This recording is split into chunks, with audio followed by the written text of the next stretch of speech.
The movie begins in ancient Roman. Architect named Lucius is failing to come up with new innovations and is struggling with money. Every idea he comes up with is rejected by the clients, who think his innovations are outdated. One afternoon Lucius's friend brings him to a public bathhouse to unwind. Lucius thinks it is the worst place to relax, since it is filled with loud naked people overwhelmed by the environment. He goes underwater and stays there for a while. Suddenly he notices a small whirlpool forming on the other side of the tub. He goes to check it out but is pulled by a strong current. In only a few seconds Lucius ends up in a tunnel-like place. Struggling to breathe, he tries his best to get to the surface and is finally successful, but to his surprise, he is not in a Roman bathhouse anymore. In fact, he is in a modern Japanese bathhouse filled with old men who are in shock to see him stand naked in front of them. The architect has somehow traveled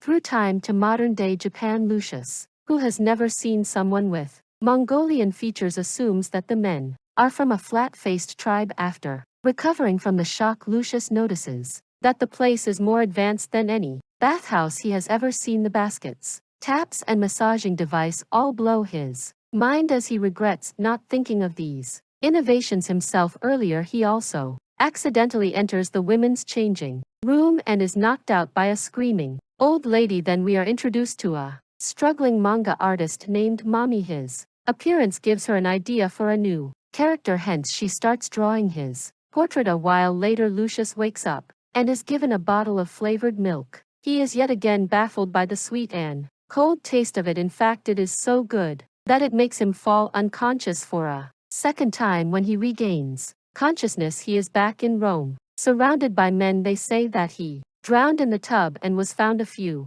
minutes ago. Initially Lucius thinks his encounter with the flat-faced tribe was only a dream, a racist dream, but then he notices the empty milk bottle at his side. The scene cuts to 2 months later. Lucius proposed his renovation idea to the owner of the bathhouse and made it more advanced. People praise his creativity and he makes a lot of money off of it. They now use baskets, massage booths, and even sweet milk to enhance their bathhouse experience. While in the tub, an old man wishes that he had a bath house at home. As Lucius is thinking of a way to make that possible, he is again pulled by a current and brought to a bathtub. In the 21st century, a man comes inside and asks Lucius to help him bathe. Lucius is confused, but he does as told and finds out about many more useful tools like the shower head and the shower hat. Coincidentally, the house belongs to Mammy, who finds Lucius on the floor. She runs to get her sketchbook, but when she returns, he has already disappeared. Back in Rome, Lucius makes a house bathtub for the old man and earns a lot of money. He finally has enough to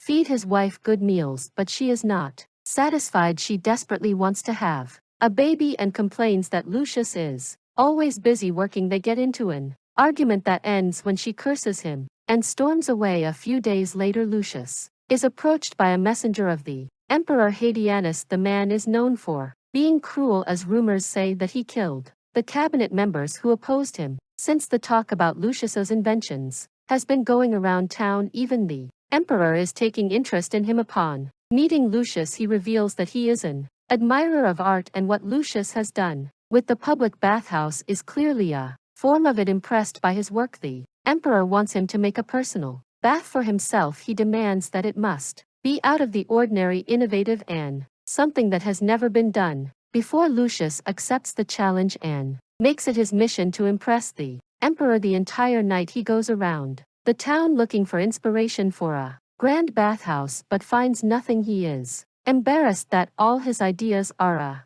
copy that he shouldn't get credit for. Suddenly he falls into a ditch and disappears. A scene from current times shows us Mammy working at a bathroom supply store. Her career as a manga artist is not going well, so she has taken a side job, but even then she is struggling to stay awake at work. One afternoon she accidentally leaves the water on and fills a tub to its brim. Suddenly Lucius appears in the tub and starts breathing frantically. He stops when he realizes the tub is bubbling on its own. The manager of the shop goes to complain about the strange man, giving Mammy and Lucius time to socialize. Lucius asks her to give him a tour of the place and hands her a coin. Although Mammy doesn't understand his spoken language. She does understand the language of cold hard cash, and she shows him around. Lucius is mesmerized by the urinals and thinks printed toilet paper contains the secrets of the flat-faced tribe success. I really wish I didn't have to keep narrating that term, but the thing that fascinates him the most is a bidet. When he is on it, he feels like he is in heaven. Copying the idea from everything he saw, he returns to Rome and makes the emperor the best bathhouse of all time. It has a toilet with constant water flow to clean the behind, a tub with bubbles made from slaves blowing up a pipe, a glowing aquarium, and scented candles. He exceeds the emperor's expectations and is awarded a special necklace that has a unique sculpture of dog legs and human genitals. Lucius runs home to show the achievement to his wife, but finds her making love to his best friend. Damn. In the future, Mamie returns to her small hometown after repeatedly failing to generate ideas for a good manga and being kicked out of her side job. She starts working in a local bathhouse and studying ancient Roman history. The coin she received from Lucius and his disappearance has intrigued her, and she wants to know if he is actually a person from the past. Back in Rome, Lucius has lost the will to live after his wife ran away with his best friend. One day he is approached by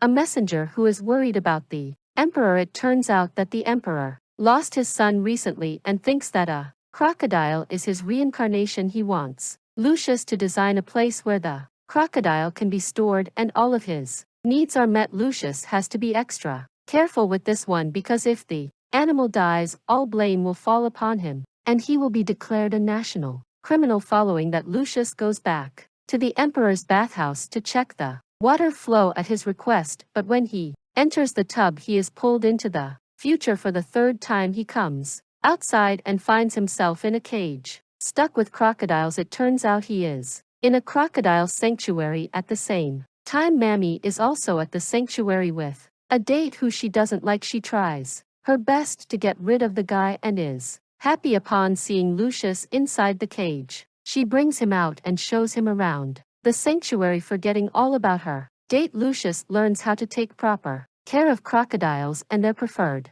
habitat. Mimi also takes him to learn archery to see if he is really a Roman man. He hits all the targets, confirming her suspicion. A while later, he ends up in a hot spring, which takes him back to his time. A few months later, the emperor gets a perfect place to breed his crocodile son. He has even started to treat Lucius like family, inviting him to the palace frequently. Everything is going well in the city until one day the emperor is informed of the rebels making an attack on his troops. They are not happy with his rule and want to dethrone him at any cost. The emperor's soldiers and the rebels fight a long and hard battle that goes on for more than a year. By now, the emperor has grown old and is ready to retire. He plans to leave the throne to his nephew Sionius. For Sionius's first project as the emperor, he is going to build a new bathhouse to gain the people's support. Hence, the emperor wants Lucius to help his nephew in the project. This is a problem for